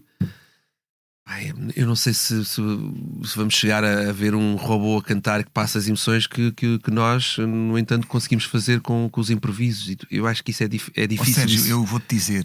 Eu não dizer que é impossível, Não sei acho se que vai será ser na difícil. nossa era, mas eles falam eu ouço falar em machine learning e coisas desse género, e é assustador. Assustador, quer dizer, tipo, eu fico impressionado com a capacidade da máquina hoje em dia. Não é? Por enquanto parece-me ainda pouco provável, mas aquilo que nós víamos em filmes há 20 anos atrás, não é? Touchscreens e a abrir e a tirar, quer dizer, tipo, agora começamos a ver isto agora, mas isto, não é? quem é que me diz que naquela altura há quem diga, quando nós vemos uma cena num filme, em termos tecnológicos, Isso está desenvolvido há 20 anos. Sei lá, olha. As teorias da constipação, não é? Por aí. Voltando ao Ficarei, que é um álbum que contém alguns dos vossos maiores êxitos, que acabou por ganhar no Natal uma nova edição, que continha Nesta Noite Branca. Vocês estavam à espera que esse tema em específico se tornasse num clássico de Natal, como aconteceu? Longe de saber que Nesta Noite Branca ia ser o sucesso que foi. Nós, na altura, ao gravarmos a canção com a Susana, percebemos que a canção não é da nossa autoria, com muita pena nossa. Está nesse primeiro álbum. Disse pena por causa dos direitos de autor. Como é óbvio, não é? Como é óbvio. E portanto, esse mito já está aqui desmistificado. Portanto, nós não. Dos nossos produtores na altura. Era um dos produtores com quem trabalhávamos. E a música de facto era muito comercial, era orlhuda. Representava o Natal, que é uma época do ano, é uma altura do ano que nós verdadeiramente gostamos. Eu acho que escusado será dizer, quer dizer, se nós não gostássemos do Natal ou não prestássemos atenção ao Natal, quer dizer, não faria muito sentido, e essa capa já tinha caído há muito tempo. Portanto, nós verdadeiramente gostamos do Natal. E aquela canção quis o destino e as pessoas que a abraçaram que fosse a música do Natal. E isso é a magia da música, é que as canções, a partir do momento que são editadas e publicadas, e provavelmente até como um livro quando é publicado, o autor, aquilo deixa de pertencer aos seus autores, até mesmo aos seus intérpretes. Aquilo passa a ser de quem lê aquela obra, de quem a ouve e de quem a interpreta, cada um à sua maneira. E isso é que é lindo, é apaixonante. Mas Nesta Noite Branca não. Nós tivemos Nunca logo na vida ali, eu pensava que ia ser o sucesso. mas nós tivemos um indicativo logo que seria um grande sucesso. Isso já naquela altura, não é? Pronto, Claro. só. Porque quando lançámos, nós fizemos uma edição especial, uma reedição do álbum Ficarei, com a música de Natal. Ou seja, o álbum vendeu imenso na altura, os discos. 4 quatro platinas. Na altura que as platinas eram 40 mil discos vendidos. Por aí. E quando lançámos esta reedição, só a reedição que vendeu. Não sei quantas platinas. Foi uma era o mesmo loucura. disco, mas tinha uma música extra. Então, ali percebemos mesmo. Agora, claro, isto para um artista, quando tu falas nos grandes clássicos, nós tivemos a oportunidade de falar com bandas de referência da nossa altura, o Rui Veloso, o Luís Represas, na altura também o pessoal dos Chutes e Pontapés, Zé Pedro, falávamos muito com o Zé Pedro. Na nossa altura, salve seja. Eu estou a dizer que na altura bandas de referência para nós. E nós dizíamos, como é que vocês conseguem cantar as mesmas músicas, vezes sem fim, não é? Que há uma altura uma pessoa começa já nem consegue cantar a própria música. Houve uma altura que fazíamos não sei quantas versões das músicas, já não conseguimos cantar. E Nesta Noite Branca tivemos imenso tempo que não conseguimos cantar a música. Não tocava, isto é real. As pessoas dizem, mas vocês não cantam? E nós desculpávamos, não vamos cantar uma música de Natal no verão, não é impossível. Agora demos o braço a torcer porque agora, na turnê dos 20 anos, por exemplo, né? 25 tivemos que fazer, mas nos 20 anos também fizemos. Tivemos que cantar música, a música fazia parte do alinhamento e era interessante. Pá, imagina, 40 graus de calor e cantar a música nesta noite branca. E a pergunta que se impõe: vais cantar nesta noite branca na nova turnê ou não? Na nova turnê não vamos cantar. Nem no encore. Não, já estão a desapontar os fãs. Pá, não vamos cantar, mas não sei se tens aí a pergunta. Temos um projeto de Natal. Não, se tiveres, podemos falá-lo. Não, podes falar agora. Força. Nós, é muito interessante e perceber quando se fala isto, e é pertinente a tua questão sobre a música de Natal. Quando se fala do Natal, lembra-se desta noite branca, lembra-se dos anjos. E nós temos um projeto muito interessante que todos os anos vamos arrancar com esse projeto. Aliás, já reativado sempre todos os anos. Nós gravámos um disco fantástico. A convite da Universal. Sim, com vários artistas convidados, vários colegas nossos que aceitaram o convite. São músicas, uns grandes clássicos de Natal, a maioria delas estrangeiras, com versões em português, gravadas com a Orquestra Sinfónica de Praga. Pá, a produção está excelente. E nós pensámos, porque não, quando chega o Natal, temos um projeto de Natal. Ou seja, os anjos, não quer dizer que quem quiser contratar o projeto Anjos não possamos cantar também alguns clássicos nossos, claro, algumas músicas nossas. Acontece, não é? Mas há um projeto que nós queremos todos os anos que aconteça. Um projeto com uma formação diferente que tem músicos, que tem uma secção de metais, com os nossos músicos também, mas cantando as músicas de Natal. E obviamente aí nesta Noite Branca acaba a ser sempre um hino. O ex-libris do projeto, não é? Mas é muito interessante partilhar este lado, porque as pessoas aí é justificável dizer que no próximo ano, durante a tour, não vão ouvir nesta Noite Branca. Porque eu vou ouvir no Natal, certamente. Qual foi a melhor prenda de Natal que já receberam? Eu lembro-me de uma cena que me marcou. Nós temos variedíssimas prendas, não é? Para não soar clichê, quando estamos todos juntos, isso é espetacular. Mas eu lembro na altura porque marcou-me porque eu adorava aquela prenda e tinha pedido muito aos meus pais. E eles enganaram-me bem, disseram-me que não dá, não temos possibilidades, não vai ser este ano, não vamos conseguir comprar. E nós na altura abrimos as prendas no dia. Aliás, no dia 25 de manhã. 25 de manhã, que era assim. E quando eu acordo, tinha lá a prenda. Todos nós tínhamos as prendas, e a prenda que desejava, que era o Subútil. Se vocês achavam o Subútil, com o tapete lá, tudo.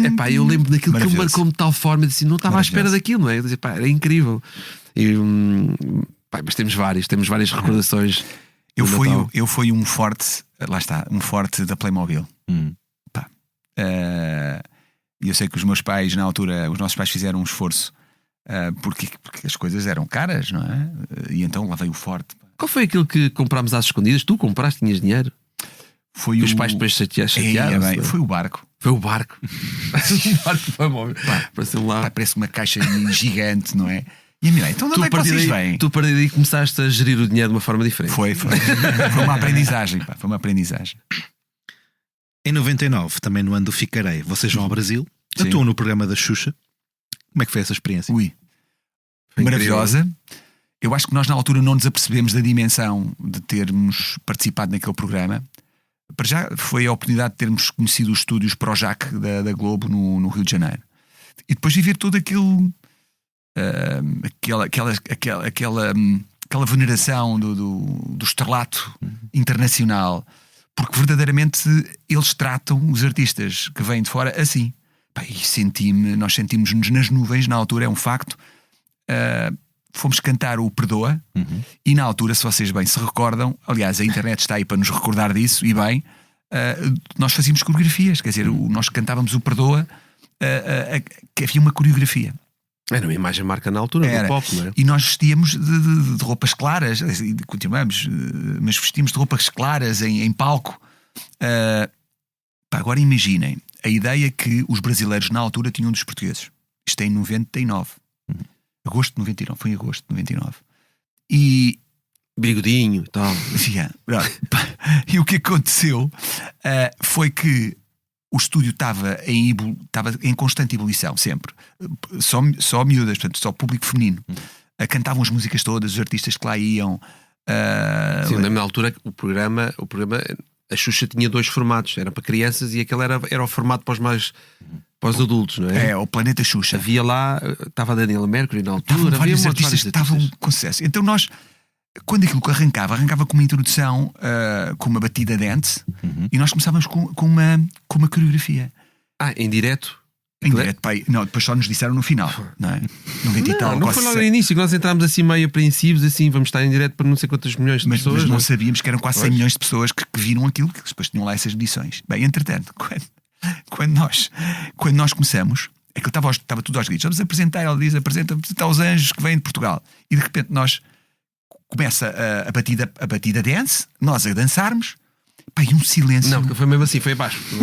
Alguém que estivesse na mesa de mistura e tirar o som do público. Foi de alto. Pá, e depois foi uma loucura no final. A meio da canção começaram a cantar, perceberam, começámos a tentar imitar, a fazer isto. Os brasileiros são incríveis nestas coisas. Aprenderam logo a dança. Não havia TikTok na altura, porque senão acredito que tivesse sido um sucesso maior. Mas foi uma grande experiência. Sei que fizemos várias ações de promoção na altura. Aliás, com a Caras Brasil. Nós íamos só com o programa de televisão e a sessão fotográfica para a Caras Brasil. Certo. E acabamos de fazer montes de coisas. Ali percebemos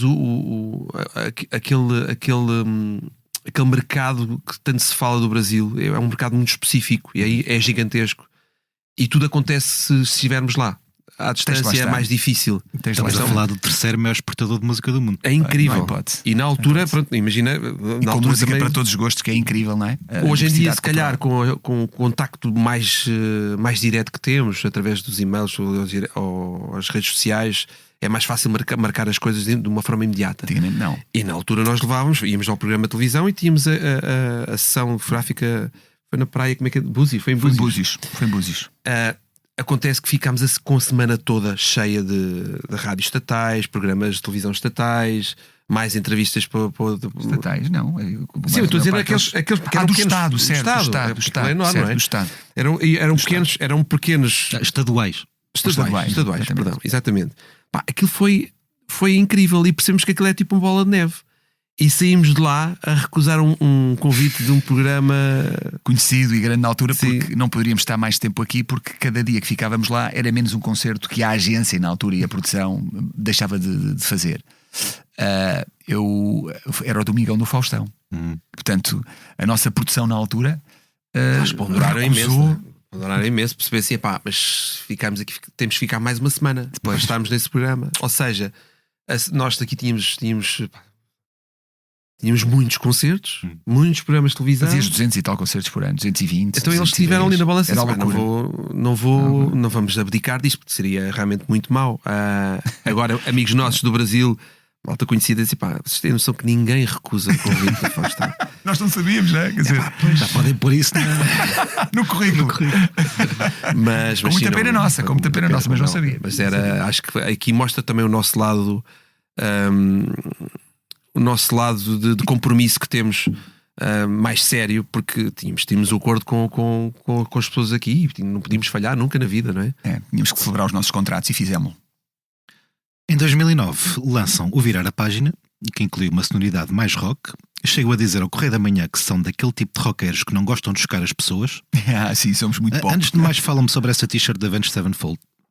Olha, esta t-shirt foi-me oferecida por um grande amigo meu, que é grande fã da banda, e eu confesso que só depois é que fui tentar perceber. E o gajo, Nelson, tens que usar esta t-shirt, porque tu tens cara para usar isto. Eu, cara, o que é que tu queres dizer que tens cara para usar isto? O que é certo é que eu adoro esta t-shirt, já tem uns anos valentes. Muita gente, fãs da banda, eu não sou fã da banda, não é? Mas tipo, imagina, montes de gente que me interpela na rua, às vezes quando me vê vestido com a t-shirt. O nosso baterista, o Alex, disse: "Ei, puto, que grande t-shirt tu tens, meu, não sei o quê." O que é que eu te posso dizer? Eu gosto de usar coisas com as quais me sinto bem, e identifico-me com gente que seja sincera na música que faz. Eu acho que eles são sinceros na música que fazem. Já os viste ao vivo? Ao vivo nunca. Olha, não tive essa sorte, não é? Não tive essa sorte, mas já me disseram que é brutal, mas nunca vi. Que tipo de rock é que ouvi nos tempos livres? Eu sou muito 80s, hein? Eu sou muito de. Aliás, e agora foi muito bom e muito bonito perceber que a minha filha mais velha é fanzaça dessa época da música. muito agradeço também aos Stranger Things, porque uma música ou outra, sendo até mais comerciais, mas fizeram com que os miúdos fossem à procura de playlists ligadas àquela época. E acabaram viciados e fãs em canções brutais. Em singles novos, não? Novos singles que eles dizem. Pai, saiu agora uma música nova. E tu ficas, não, essa música tem 20 e qualquer coisa anos, não é? Essa música tem 30 anos, algumas delas. O rock que eu ouço é um rock mais FM, sou-te sincero. Se bem que eu não sou fechado. Mas tipo quê? O que é que está nas vossas playlists, além das vossas canções? Olha, eu gosto muito. Agora vou falar de uma banda que eu gosto muito e que sempre ouvi. Gosto muito de Dire Straits, por exemplo, não é? E Mark Knopfler tem uma linguagem muito própria, a forma como ele dedilha a guitarra. O concerto de despedida? Nós tivemos um concerto, lembras disso? Nós tivemos um concerto, mas já são vários concertos que nós perdemos assim. Mas falando de concertos, de coisas fora da caixa, do que as pessoas possam estar ou não possam, ou não podem, ou não conseguem ligar a Anjo. Eu acho que Sérgio aqui bateu tudo, não é? Isto é engraçado porque eu tenho. Estás a ver a tua playlist? Tenho uma playlist de rock e tem muita coisa datada, digamos assim, não é? Não existe música datada. Mas não existe, não há. É Datada é engraçado. Vamos falar das memórias. Isto transporta-nos por coisas que nós passamos. Conta lá o teu concerto Iron Maiden. Isso foi muito interessante. Ele foi mesmo no início de anos, pá, que estava. Pois com o Edu e eu fui burro. Com o nosso guitarrista. E isto foi onde? Foi no Pavilhão Atlântico. Eu recordo na altura, pá, uma banda de culto, não é? E eu de repente começo a entrar com o Edu, a passar pelos bares, em si que a malta toda a olhar para mim, as carinhas todas viravam. que a malta começou a fazer, olhar né? assim, tipo, este gajo é dos Anjos. Pessoal, o gajo dos Anjos gosta de Iron Maiden. E quando dou por mim, já estou no meio do bar, já abri cerveja com eles, levarem para levantarem-me lá. Assim, pá, foi muito interessante perceber. Lá está, a pessoa gosta, faz. Portanto, isto quer dizer que em julho vais estar no Estádio da Luz. Se correr bem, se eu conseguir, a nível da agenda. Por enquanto conseguimos, é? Gostava de assistir novamente. Sim. Pá, mas gostamos, pá, Bryan Adams, lá está, Bryan Adams diferente. Bon Jovi, que na altura ouvíamos imenso. Aliás, fizemos um tributo Bon Jovi. No nosso turnés, em 2002. Foi muito interessante perceber. Sei lá, eu lembro na altura ouvia Nirvana, Pearl Jam, faz parte. Pá, é um bocado. Eu lá está, por isso é que de repente eu gosto de ouvir tudo o que seja boa música. E quem me diria a mim, eu de repente dizia assim: pá, existem alguns temas eu não consigo ouvir tudo. Eu agora falei em Whitesnake, lembrei-me uma boa memória. Is This Love? Boa memória, pá, boa memória. Mas queres contar algum episódio? Por favor. Pá, foi numa célebre matiné, porque antigamente faziam-se matinés e essa canção tocou. Pá, e eu, puto, miúdo, tive a oportunidade de dançar com uma miúda que eu gostava. Por acaso nunca esquecer, nunca fomos namorados, mas aquilo foi assim o acontecimento que te marca para sempre. E aquela canção. Vê lá que isto fica para sempre também na internet. Fantástico. E assim muita história. Está-se bem. Já que estamos quase a terminar, queria fazer uma pergunta um pouco mais desagradável agora para o final. Muito bem. Porque a fama também trouxe esses episódios mais desagradáveis. A esposa do Sérgio recebeu mensagens ameaçadoras via telefone. O Nelson foi perseguido por uma fã que chegou a imiscuir-se nas equipas de produção. Podem recordar um pouco os dois casos? Começas tu ou começo eu? Pensas tu, não é? Pá, eu acho que é algo que isto são as consequências que as famílias de alguma forma sofrem. Portanto, lá está, temos coisas muito positivas, não é? Mas também há o outro lado. Quando se fala disso, fala-se da falta de privacidade. É algo que também os nossos miúdos cresceram a lidar com isto, com esta questão. Houve aqui um episódio. Existiram vários episódios, mas houve aqui um episódio mais sensível. Conseguiram arranjar o número de telefone da Andreia. Na altura a Andreia estava grávida do nosso primeiro filho, portanto, há 23 anos. E nós andávamos muito fora de casa, que é normal, não é? Só que naquele dia, curiosamente, ela já me tinha contado: olha, estou farto de ligar, mandar mensagens, e eu disse: não atendas, não respondas. Muito mais sensível, obviamente grávida, que tem sensibilidade à flor da pele. E houve uma altura, curiosamente, eu estava ao lado dela, estávamos deitados, e ela recebe uma chamada, e eu disse: olha, não, dá cá o telefone, que eu atendo. E eu atendi e de repente fiquei a ouvir. E a questão foi mesmo perturbá-la nesse sentido. Ou seja, olha, enquanto tu estás aí no meio de fraldas e não sei o quê, o teu marido está não sei onde, com não sei quem, uma parte aquela pressão mais psicológica. E portanto, fizeste isso ao Sérgio. Eu sei onde é que moras na rua tal, no andar tal. Portanto, assim que saís de casa, olha para os dois lados, na passadeira. Coisas do género. Horríveis. Ou seja, e tu sabes que as pessoas têm que lidar com isso. Eu ia dizer está tudo certo, não está tudo certo. Nós queremos sempre que, se calhar, Aliás, que o as mundo pessoas seja têm um que mundo lidar melhor. com isso. Não tem. Não temos que lidar. Não tem. A realidade é esta. Existem pessoas com perturbações, pessoas com algumas doenças, pessoas que têm que ser tratadas, mas em todos os aspectos. Neste caso foi mais complicado lidar. Crescemos a lidar com isso. Portanto, nós temos uma relação de muitos anos, são 26 anos juntos. 26, deixa eu ver se eu estou a fazer bem as contas. Não, 26, acho que tens 27, mais. Ou 27, né? Acho que sim, 27. tens mais. Mas Lá está as torres entre nós. mas Agora faz tudo estava a fazer teleponto, posso faz tudo jogar. parte, faz tudo parte. Não, Olha, mas mantendo aqui que é um assunto muito sério. É muito sério, pá. Eu, no meu caso, foi uma miúda. Lembras-te do caso? Sim. Pá, mas isto foi durante mais de um ano. E de facto só as autoridades é que conseguiram colocar um termo à coisa, porque era assustador. Ou seja, a pessoa em questão conseguia contactar as organizações dos espetáculos e dos eventos onde nós estávamos, onde marcávamos É uma presença. stalker profissional. A mesma séria. Tu lembras-te? Sim, Já foi o conhecíamos. Carlitos. E foi o nosso segurança na altura. Na altura tínhamos que segurança identificou. pessoal que identificou o caso. Depois passou a uma fase mais doentia. Valham-nos as câmaras de um determinado hotel. Lá está. Depois, felizmente já haviam hotéis com câmaras de videovigilância. Porque eu recordo-me de uma acusação que, se fosse hoje em dia, isto é curioso, se fosse hoje em dia, tinha dado um escândalo, dava uma notícia de primeira tipo viral, de alguém ser acusado de ser pai de uma criança que ainda está em fase de gestação, por exemplo, não é? E que fez e que aconteceu não sei o quê. Epá, E a mãe. e de repente quer dizer, tipo, se a criança vier a nascer, vai-se provar que efetivamente não é filha da pessoa em questão, que não foi o caso, portanto nem grávida estava, mas chegou a enviar para redações de revistas. Lembras-te? Sim. Chegou a enviar faxes para redações de revistas.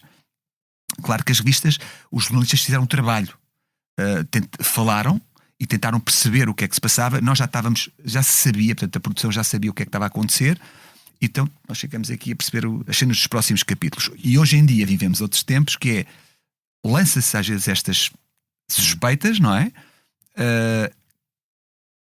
E há imagens, e há carreiras, e há honra, e há bom nome, que às vezes vão para o ar com coisas que depois vêm-se a comprovar mentira, porque foram promovidas por alguém que tem algum tipo de distúrbio, algum tipo de problema de saúde. Depois nós entregámos isso, tive que entregar isso às autoridades competentes, que resolveram. Sim, mas a mãe da pessoa confirmava. Sim, Na sim. altura. A Isso foi família confirmava. A família confirmava que sim, minha filha está. Foi no dia tal, lembras-te, foi no dia tal, foi no hotel tal. As imagens, portanto, mostram claramente. No que toca a estas No que toca a situações estas de complicadas. stalking, que regra já os vossos fãs sabem onde limitar a linha? Sim, já estamos noutra fase da nossa carreira. Epá, Podemos orgulhosamente dizer que temos um Sim. público, um público bonito, um público. bonito por dentro. Sim, não é? sim. Quando falo numa beleza geral, não é? Mas e que respeitam e percebem perfeitamente. E nós temos esta particularidade de ter uma relação muito próxima com o público, desde sempre. Mesmo em turnê é difícil, nós estamos ali quase 2 horas a dar um concerto. E às vezes estamos mais que 2 horas a dar autógrafos no final. E temos que descansar. Qual dia a é a seguir... coisa mais bonita que um fã já vos disse? Isso é difícil isolar aqui Alguma que vos tenha ficado na memória? Olha, assim, eu não queria estar a tocar num aspecto se calhar mais emocional, mas as pessoas agarram-se muito àquilo que gostam para poder superar momentos difíceis nas suas vidas. E nós temos casos uns positivos, outros nem por isso. Positivos no que diz respeito a sucesso, de ultrapassar esses momentos. Mas em casos de temos uma pessoa que se agarrou sempre à nossa música. O processo oncológico. O processo oncológico Várias, continua. Tem sido muito difícil conseguir lidar com isso, mas ela leva isso de uma forma bastante tranquila e agarra-se muito às nossas mensagens, à música. Estamos a falar do que é que a música transmite, não é? Às pessoas, as letras. E é um pouco esse lado, sabe? As pessoas têm necessidade, percebem que tem essa abertura no final. Por isso é que nós fazemos questão, mesmo por muito cansados que estejamos, no final há sempre ali alguém que necessita desabafar. E depois nós temos sempre aquela pressão: olha, já estão a falar há muito tempo. E nós temos que calma, só um bocadinho. E acho que isso não custa, sabes? Sentir esse lado um bocadinho mais verdadeiro da nossa parte. Tipo, não custa estar ali 2 minutos que seja e dar um bocadinho de atenção àquela pessoa que ela precisa para superar. Em termos mais positivos, nunca houve um fã que vos tenha dito: dei o nome dos meus filhos. Isso é vários. Famílias que partilham isso diariamente connosco. Isso é muito engraçado. Até há pouco tempo falámos sobre isso. Inclusive, digamos, a concepção de algumas crianças feitas ao nosso som. Esse foi um autarca, foi um autarca que... E qual é que é a melhor canção vossa para conceber crianças? Não sei, pá. Há um lado mais romântico dos anjos, pá. Há um projeto aqui que queremos fazer só com baladas. Isso depois é um projeto que ainda acho que temos tempo. Mas... Tens várias. Isso depende da pessoa que vai ouvir. Portanto, se calhar para nós não faz sentido nenhum. Essa música, se calhar isso não faz sentido. Mas para aquela pessoa faz. E pode não ser baladas, não é? Pode ser um mundo diferente, não é? Para terminar esta secção do podcast, e já que estamos em semana de eleições presidenciais, em 2013 a seguinte questão foi colocada ao Nelson. Muito bem. António José Seguro estende a toalha ao seu lado e propõe-lhe uma coligação. Foge ou fica a ouvi-lo? E tu respondeste: fujo. Sim. Mantens a resposta? Não mantenho a resposta. Até porque António José Seguro, certamente, como todos nós, vamos evoluindo na vida, não é? Mas eu parece uma pessoa de consensos, parece uma pessoa equilibrada, moderada. Neste momento fazia uma coligação com ele, independentemente do partido que eu possa defender ou não. Acredito que, até porque temos alguns amigos em comum que falam muito bem dele e do percurso de vida dele, mesmo depois de ter abandonado a política da forma como teve que abandonar. E eu, não sendo grande especialista em política nacional, mas sou um cidadão consciente, e portanto, sim, neste momento estendi-lhe a toalha.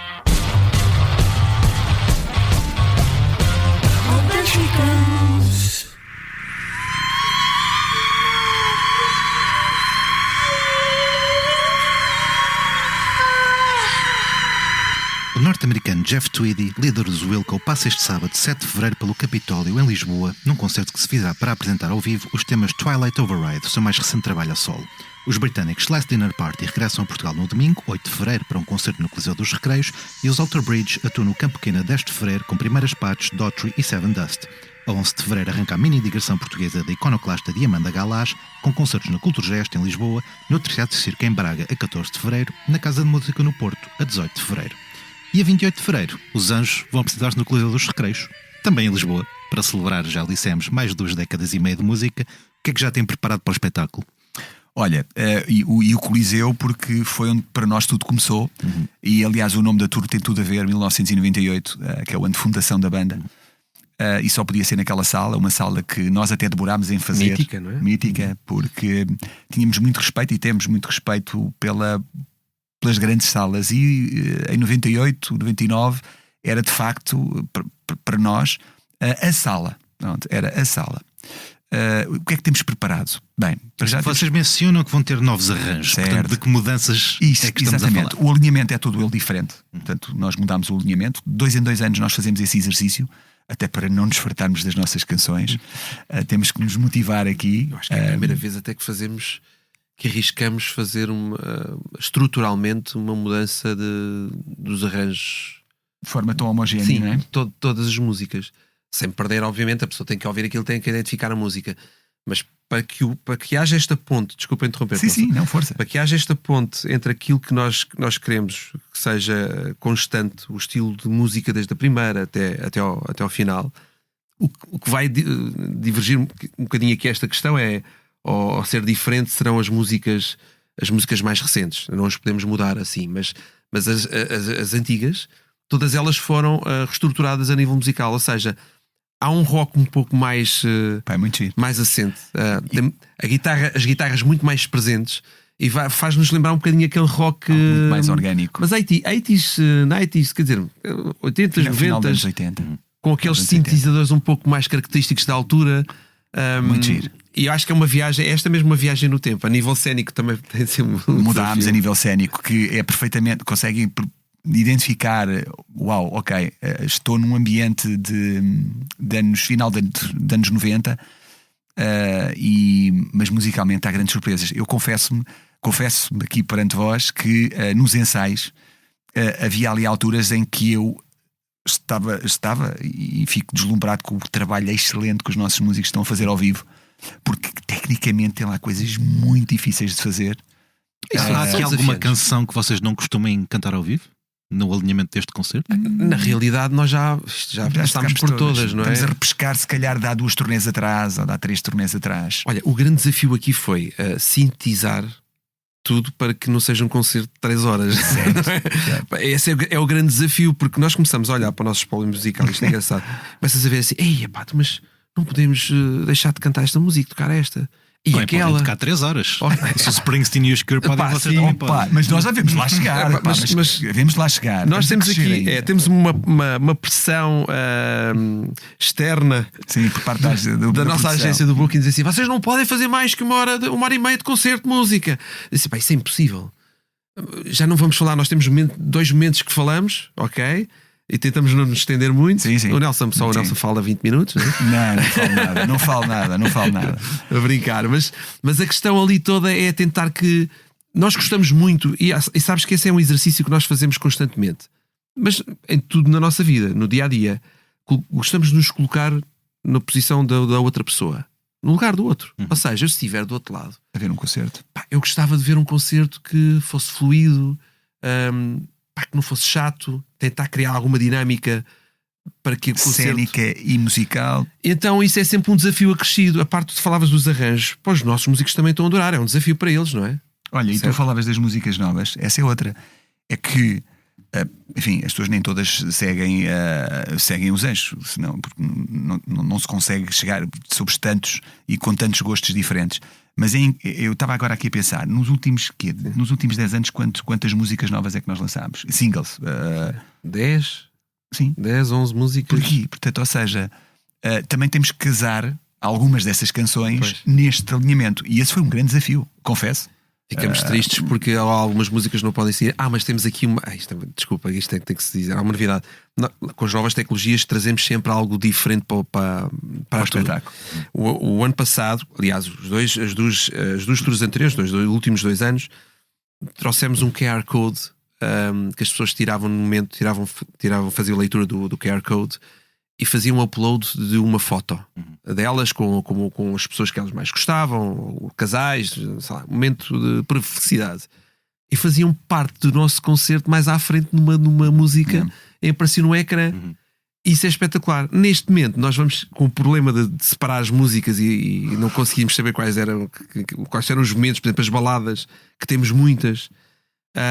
Vamos ter a oportunidade de pôr o público a escolher as músicas que querem ouvir no momento das baladas. Ou seja, São 2 ou 3. são Mas duas isto durante o concerto? Durante o durante o concerto. concerto. Ou seja, 2 baladas por cada álbum. E vai estar disponível que as pessoas possam votar. E depois o resultado à frente faz com que os nossos músicos tenham aquelas músicas Vocês separadas. têm de assanhar tudo. não é? Olha, Opa. músicos e técnicos, porque Sim. depois tens a parte Muda cénica, de luzes, não é? Quer dizer, tipo, e os roadies, não é? Sim, Porque, sim. pá, para te Mas levar uma isso guitarra, tirar uma guitarra, o Edu toca com outra guitarra, quer dizer, tipo. Ou seja, arranjámos aqui uma forma de podermos que o público escolha um bocadinho as músicas, não fica tão tristes, mas há músicas, obviamente, que nós ficamos tristes por não as cantar ao vivo.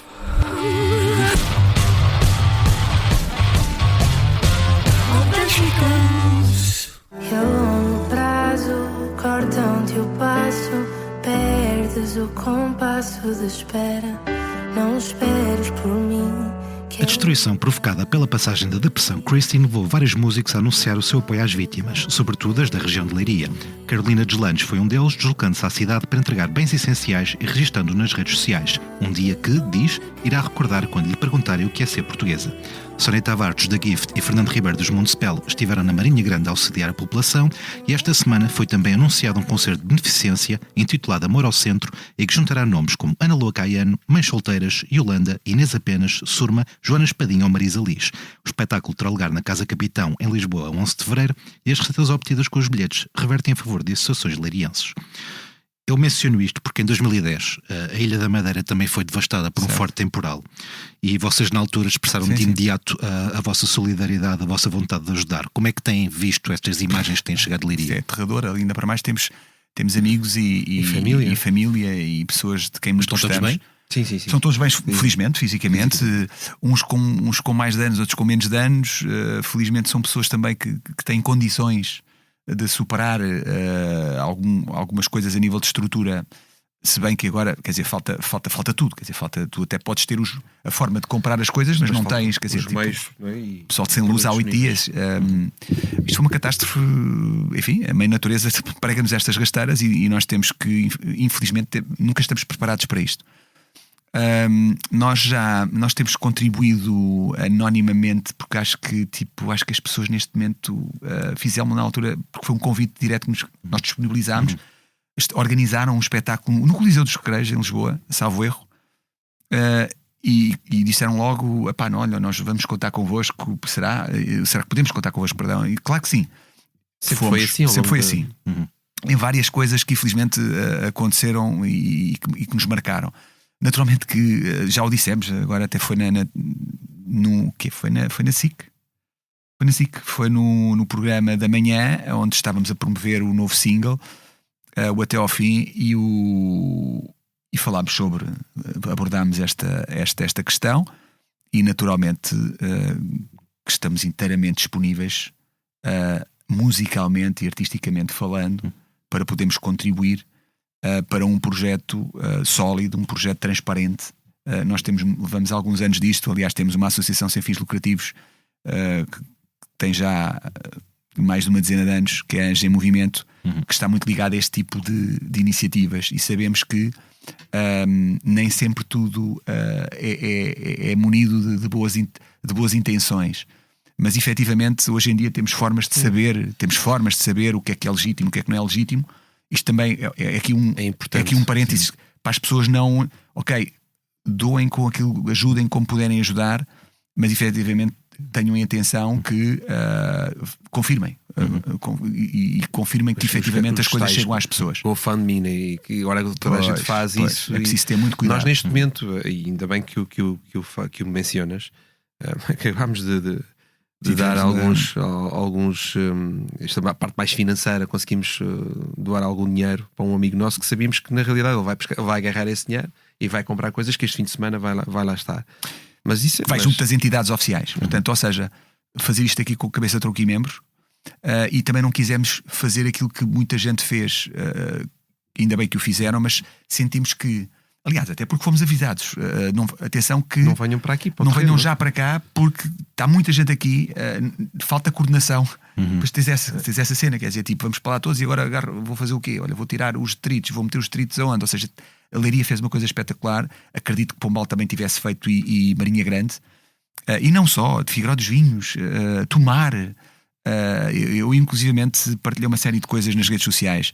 Tomar também foi devastado, quer dizer, o Conselho, aquela zona centro até Castelo Branco, onde nós temos um primo nosso, o Miguel. O Miguel teve inundações incríveis, quer dizer, voaram janelas, quer dizer, desapareceu. Olha, eu em Sesimbra, onde moro, parecia que a minha casa levantava voo. Tive a sensação, portanto eu imagino eles, que foi pior. Imagino aliás, não imagino o que é que possa ter sido. Portanto, agora, estamos juntos, estamos disponíveis, enfim, porque quando a altura chegar, porque efetivamente isto vai demorar tempo até repor a normalidade, infelizmente.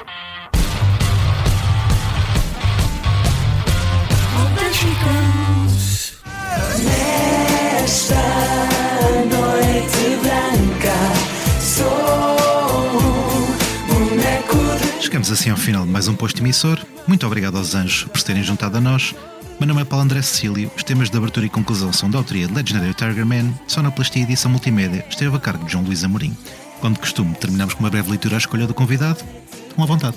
Muito bem. Sérgio, Opa, isto é interessante.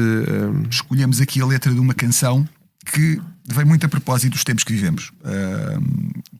Isto foi gravado na última fase da pandemia, não foi, Sérgio? Sim, na foi o pós-pandemia, não é? O tema que gravamos, sim. Que se chama Voa.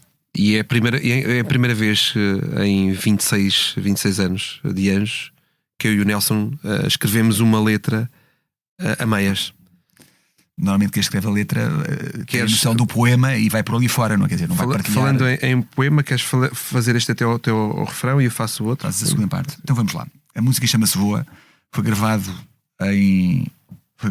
na Ilha da Madeira, em cenários incríveis, e isto era como se tivéssemos vindo de um momento catastrófico, apoteótico até, e depois era renascer das cinzas, isto para contextualizar aqui. Então era de certa forma dar aqui um pouco de força, porque eu lembro-me na altura, jamais iremos esquecer, que o setor da cultura foi muito afetado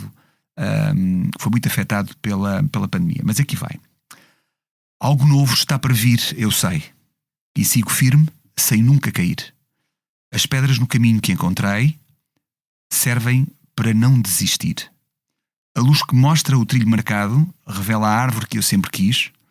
Os ramos crescem para cada lado, mas têm a mesma raiz. Eu vou renascer, como quem arde sem se ver, abrir as asas e gritar, sente, voa. Ok, depois a segunda parte.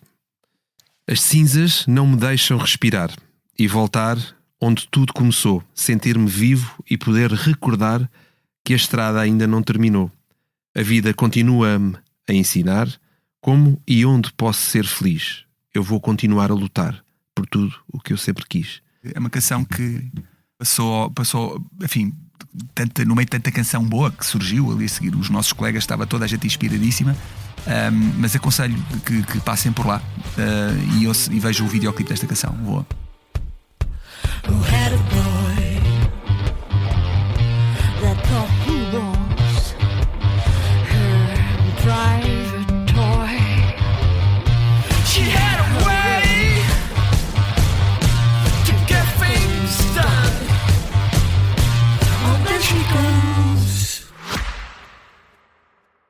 Olá, sou Tony Gonçalves, sou português, vivo nos Estados Unidos desde os 4 anos e tenho um podcast, The Heart and Hustle of Portugal. Converso com quem está a levar Portugal mais longe, empreendedores, artistas, sonhadores. É o primeiro podcast em inglês do Expresso feito com paixão nacional. Ouça todas as semanas em expresso.pt ou na sua app de podcasts. Vamos, let's go!